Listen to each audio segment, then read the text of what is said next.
LA Angels, who have been rather entertaining this year. They keep coming up. Normally, I'd never talk about the Angels, but several things have put them on our radar this year. But of course, this weekend they had probably the worst base brawl that I've seen in several years. No tickle fight here, folks. Yeah, No you and I tickle have fight been here. making fun of baseball fights for quite some time here, calling them tickle fights because oftentimes that's what they amount to. A bunch of macho dudes just getting out and posturing and yelling and maybe pushing a little bit, or The hold mostly, back, the yeah, being hold me back, restrained. a lot of Yeah. hand gestures. That was not the case on, was it Sunday in Anaheim, where the Mariners and Angels were facing off. An AL West brawl. Yeah, that was serious. There, you followed John Boy Yes. Media on Twitter. They did a fantastic job of breaking this down. Uh, Actually, he said he spent 15 hours going over the film and putting together his segment, which I am not willing to do. I do not have the time, nor inclination, nor the talent that John Boy does to break it down nearly to his degree. That dude's ridiculous. They're awesome over there.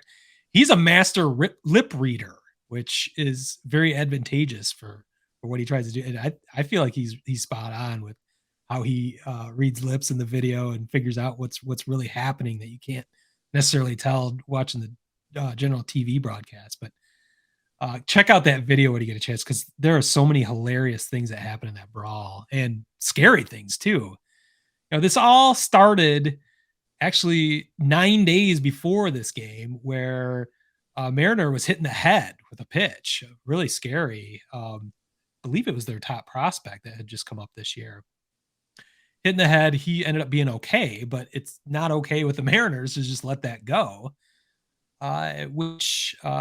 You'd think the Angels would understand that there has to be at least some kind of retribution for that. What happened was a high and inside pitch went towards Mike Trout's head, and I believe that was on the Saturday game of this series, to which no one was happy about that. I'm not happy about seeing anything getting thrown at anyone's head, no matter what. We've gone over this ad nauseum on this podcast, but especially to Mike Trout. If you're going to send a message, hit him in the ass, hit him in the back, hit him in a place where it's not going to be potentially career threatening or life threatening. Yeah, there's no reason to ever throw at someone's head. The key to this, though, is he did not get hit in the head as the Mariners player did the previous week. So it was a scary pitch, but it did not actually hit him. Which leads us to Sunday's game, where apparently the Angels thought they needed retribution on the non-retribution that they viewed as retribution against Mike Trout, and they actually hit Jesse Winkler in the ass, which is, I guess, if you're going to hit somebody, that's the way to hit them, like I just said. But I don't see why Jesse Winkler deserved to be hit. Yeah, you were the initiators of this to begin with. And you can tell that manager Phil Nevin, interim manager Phil Nevin, did not see things that way, because he was screaming his fucking head off throughout that exchange. And really, it's obvious he told his pitcher to go out there and hit Winker. Yeah. And he has subsequently been suspended 10 games for that, because he's not smart enough to say, I don't know, the pitch just got away from him. We didn't tell him to do anything. Like every other manager would. Yes. It was quite obvious to everyone on the field, because everyone lost their fucking minds and attacked each other with no abandon. This was a real brawl. Yeah, this was legit fists being thrown and kicking. Some of the shit you couldn't make up in this, funny moments were like when last year's MVP Shohei Ohtani was actually held back by his translator in the brawl. The translator, meanwhile, was translating the obscenities being thrown around at him. You can only imagine. That was a funny moment. Noah Syndergaard got his shirt pulled over his head, and of course his bountiful blonde hair was in his eyes. He could not see for a while. So it was almost like a hockey fight as he got his jersey pulled over, and then he was blinded by his own hair and didn't know what was going on. But he fixed his hair, looking nice. And then he got back into proceedings. Good. Yeah. Like a wrestling match. But the funniest thing at the moment that I saw, and isn't so funny now, but is Archie Bradley tumbling over the railing to get into the melee to begin with. He couldn't even get over the railing. He tripped and fell on his face pretty much. That's what I thought, at least. But it was revealed that he actually fell on his elbow, his pitching elbow, which has been now broken, and he is out for 2 months because he was trying to climb over the railing to get into a brawl. Who threw the sunflower seeds? I think that was a hitting coach or a pitching coach for the Angels. He threw the box of seeds, through the crate of seeds. Yes, through a crate. I thought it was a player. Threw a bucket of bubble gum over towards shortstop, which the players ended up having to clean up. I'm like, why are you throwing this shit on the field? It's just making somebody else do some work.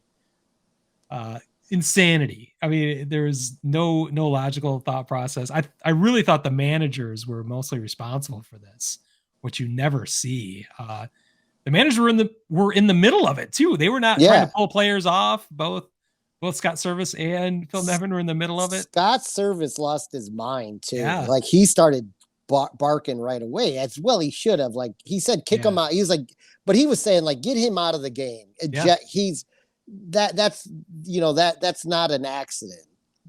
But the funny thing about it is, not funny thing, but the interesting thing I've always thought about with baseball, and when it's something like this too, is the appeal process. Yeah.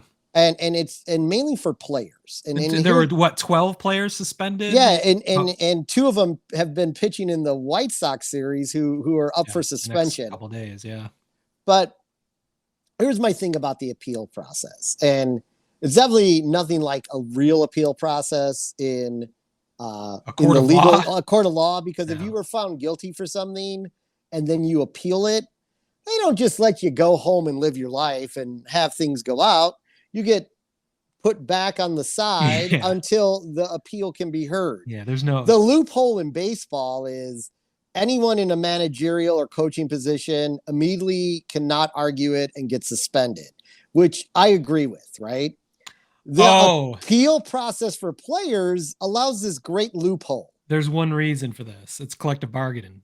Yeah, I know. Because of the union versus the coaches and staff not being unionized. Right. So. And I understand that, but the shitty part about that is, and what we see happen a lot is players will appeal, and even before the hearing, because they're moving into some shitty team series where their services are probably not going to be my for X amount of games, they withdraw their appeal so they can miss their games against shitty teams. So my point on this is, what penalty is it really?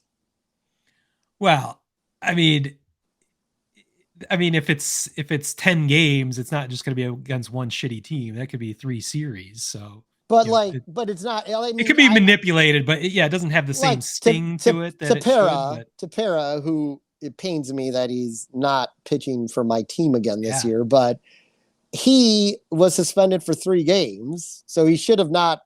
Technically, he shouldn't have even been pitching in this Sox series, but he appealed it. Now the question is, will he go through with the appeal and maybe get it put down to 2 games like they like to do, or whatever?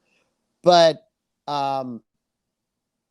or who's ever coming up next on the schedule that they're like, it's not as big of an opponent or whatever. Well, does he just choose to serve it? And then my point is, how much of a penalty is it if you're able to manipulate the system somewhat easily? I think it's manipulated, but it's not to the point where the suspension is rendered useless. I mean, they don't get paid for those games. There is and depending on the severity and the length of suspension, it could mean a lot. So I get what you're saying. The appeals process takes the sting out of some penalties like that. So maybe just make them harsher so that when they do appeal them, they can only go back to a more reasonable level instead of a lesser level.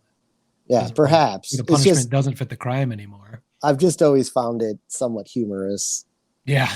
I think the great one too is Rendon gets a 5-game suspension that he can't even serve until next year, and has been kicked off the bench for 2 weeks or something like that because he's an injured gone player for the season. Yes. Wow. Yeah, with whatever injury he seems to come up with every single year since he's been in Anaheim. But Yeah.